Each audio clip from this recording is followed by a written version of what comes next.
जंगल में माहिरीन को जानवरों की आंखों में ऐसा पैटर्न मिला कि अल्लाह की कुदरत मान गए। कुरान करीम में अल्लाह ने खुद को बेहतरीन तख्लीक कार करार दिया है और हमारे इर्द गिर्द फैली दुनिया इस बात की शाहिद भी है। जदीद साइंसी उलूम के माहिर अपने मशाहिदों में अल्लाह की तख्लीकात को परखते हैं और हैरान भी होते रहते हैं। जानवरों की हयात और उनकी जिस्मानी साखत पर गौर करने वाले माहिरीन को जंगली जानवरों की आंखों में ऐसा डिजाइन देखने को मिला कि वो हैरान रह गए।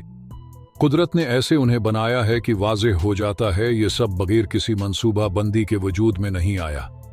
जंगली जानवरों की आंखों की साखत के मुताले से इंकिशाफ हुआ कि अगर किसी जानवर की आंख में अमूदी लकीर है यानी ऊपर से नीचे तो वो शिकारी और गोशतखोर जानवर है। इसकी आंख की लकीर अमूदी होने से इसकी नज़र इधर उधर नहीं भटकती और अपने शिकार पर मरकूज रहती है। इसके बरअक्स जिन जानवरों की आंख में लकीर उफ़क़ी यानी दाएं से बाएं चलती है वो शिकार और सब्जी घास खूर जानवर होते हैं। उनके लिए ऐसी आंख वसीआ मंजर बनाती है ताकि वो जगह को मुकम्मल नज़र से देख सकें और अगर कोई शिकारी इनकी तरफ आ रहा है तो फौरी भाग खड़े हों। इसी तरह शिकारी जानवरों मिसाल के तौर पर शेर, रीछ, मगरमच्छ, हाइना को कुदरत ने दांत भी अलग दे रखे हैं।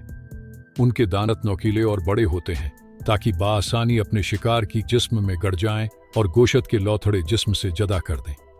दूसरी जानिब जो ज्यादातर शिकार या सब्जी खूर जानवर हैं इनके दांत हम इंसानों की तरह छोटे होते हैं।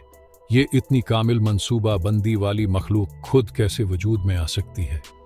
उनका लाइफ स्टाइल, उनकी जिस्मानी साख्त ये सब जाहिर करता है कि कोई है जो बेहतरीन इसबाब के साथ उन्हें दुनिया में भेजता है और वो है मेरा आपका रब। बाकी अगर कोई ऐसी निशानियां देखकर भी उस रब को न माने तो फिर वो और तो सब कुछ हो सकता है आलम नहीं हो सकता।